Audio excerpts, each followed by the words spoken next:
This is Nigeria, and of course, Nigeria is a blessed country, and Nigeria have gotten leaders who actually meant well, and also we've had some leaders who don't even mean anything good for the people, but then for selfish and greediness, they actually came into office. But today, we want to talk about something very beautiful on review, and that is about a past president and a statement that he has made. My name is Ramsey Enoch, and it's good to have you on today's review. And joining me today on review is Michael Oweleketv, who is going to be adding his voice to the conversation. Good morning, Michael. Good morning, Ramsey. It's good to have you right here today Always. once again. Splendidly, always. Obasanjo have made a statement. You know, Obasanjo is an elder statesman, and he doesn't talk all the time. But anytime he talks, there is a way his words carry weight.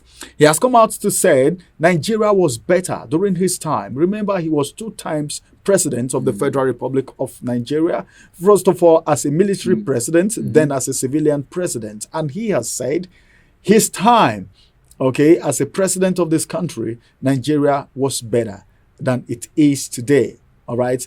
What do you think about that? Well, I feel kudos to the former president of the Federal Republic, Olusegun Obasanjo, because as at that time, the inception, I was at the West End, 1999. That's before some of us ran away somewhere. I was in the West End. I was just a young boy in school, and I noticed something significant when we had 1999 introduction of democracy. That's when the democratic rule came, and Obasanjo that's 25 years ago. And then technologically, Nigeria took a dramatic shift. And from what we used to know, the queue, the way Nitel had a preponderance of calls and people cannot communicate. There was lack of communication then. Communication was very difficult before Obasanjo. And then there were some policies that he made that aided communication. And that was an instantaneous transformation for me as a young person then. Then you find out that people will go queue before you call a relative in the village. You queue, you try, you tell the person, you send messages, send long letters. But then he made it easy by the introduction of technology. Before we talk about economic reforms or policies. So kudos to him for that, because then we had Econet Wireless coming in. You see your body from Econet Wireless. People can now access the GSM, Samsung, Motorola, Sajem. Then it was very expensive. It was. Very expensive. It was for the elite. Then they were using Turaya. This Turaya. big one. Yeah, okay, that's cellular. You need to be a very big man before you use that. I think that came in from Obasanjo. That was one of those things. Economically, do you think Obasanjo's time was better than what we have today economically? Economically, then fuel was about 25 to 20 naira. Yeah, fuel was about 25 to 20 naira, then 30 naira. So then there was currency. There was no currency depreciation. The economy was viable. Nigerians were producing food. Agriculture was flamboyant. I would say that economy. If you go back then, sir, oh my God, we enjoyed so much, because then coin was in use.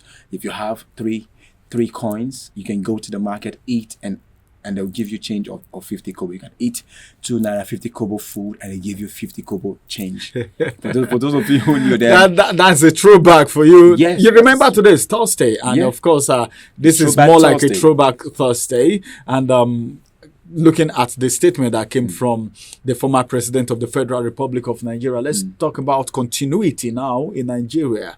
Don't you think, would there have been any way that these things can be sustained if there was continuity? Would it have been possible? Or do you think it would have been good if there was a continuity in government as far as governance is concerned? Of course, they would have been, because if Obasanjo left 50 billion in excess crude and Nigeria continued in that format, remember he said he came and met debt of $3.7 billion. And before he left, he was able to reduce it to $3.6 billion. That's $1 billion reduction. That means, I mean, it was okay. And then Nigeria was servicing debt with about 3.5 billion. And then he was able to make sure that debt servicing was drastically reduced. So if this present government keeps crying of debt servicing, why is it that from then, 1999 till this day, 2024, Nigeria is still servicing debt?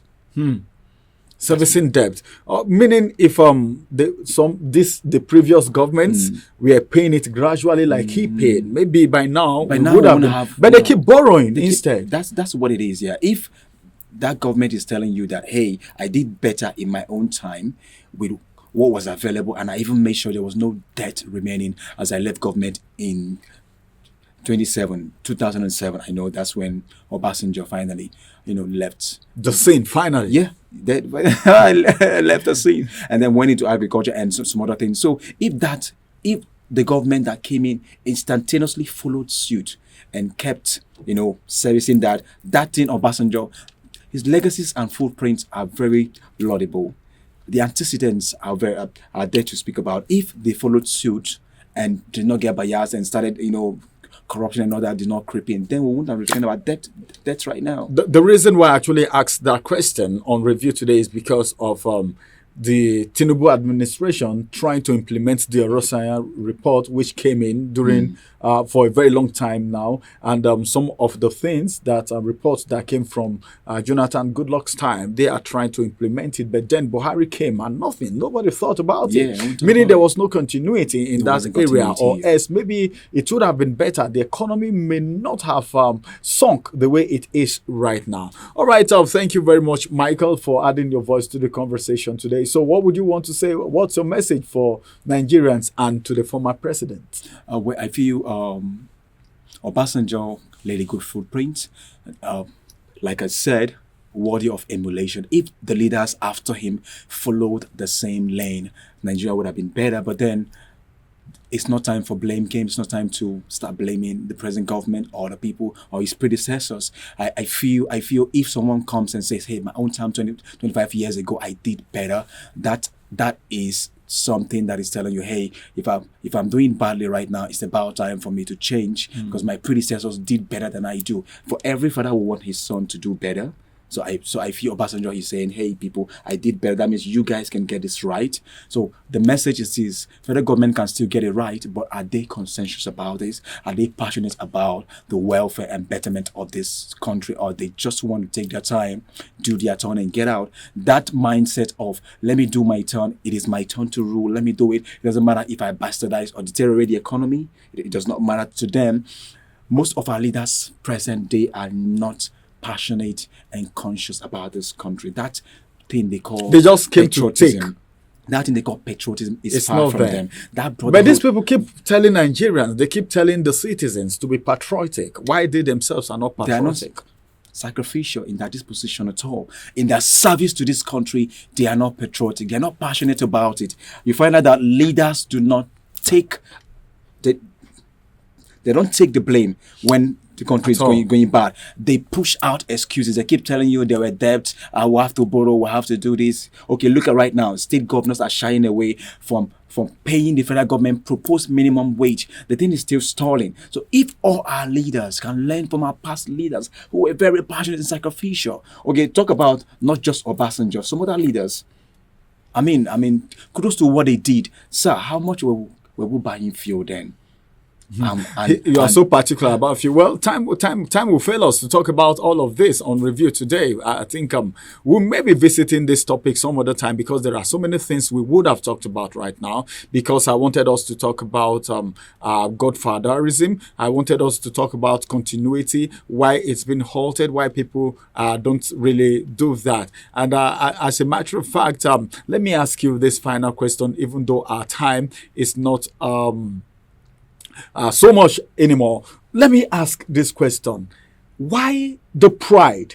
Because in advanced countries, we've heard that incumbent presidents meet their predecessors. All right, successors meet their predecessors to ask questions, especially in areas that they were doing well before they came in. But in this part of the world, it's like, is it pride or you feel it's not necessary? Why is it that there are no such things as maybe, for instance, Tinubu going to maybe meet Obasanjo to liaise with him, or maybe meet Jonathan? I know they have fake meetings, but then that's different. Unofficial, you can just seek advice and all of that. But these things don't happen. Because if it is happening, it should be in the public notice. It is not happening. Why is it like that? And do you think that is good for our economy and the growth of this nation?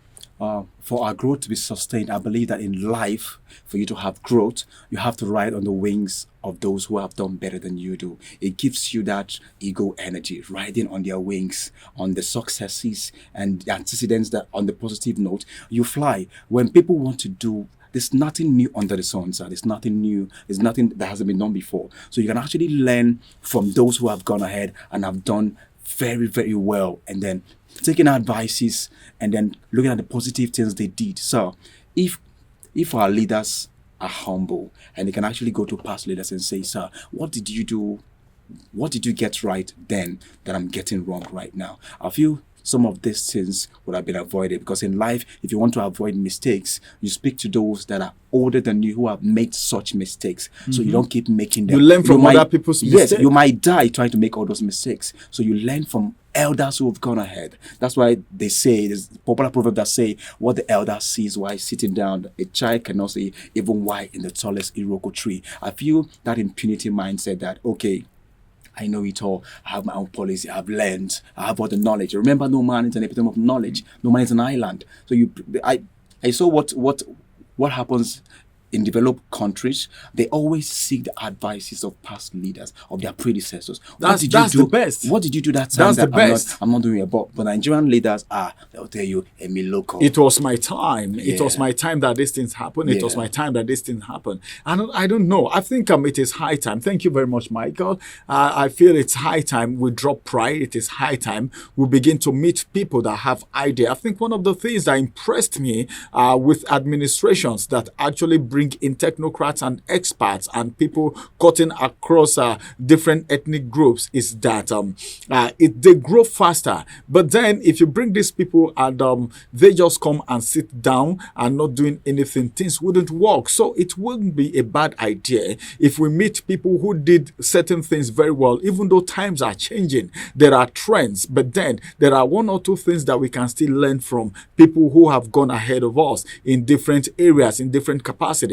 We're not just talking about the presidency. If we're saying things like this, we're talking to everybody in leadership position, everybody in power at different capacities. Let's do that. Let's learn from people who have gone ahead of us. You need to stand on somebody's shoulder to be taller than that person. Thank you very much for joining us on today's review. We'll come on your way again, and that's going to be same time, same station tomorrow. Bye-bye for now. My name is Ramsey Enoch.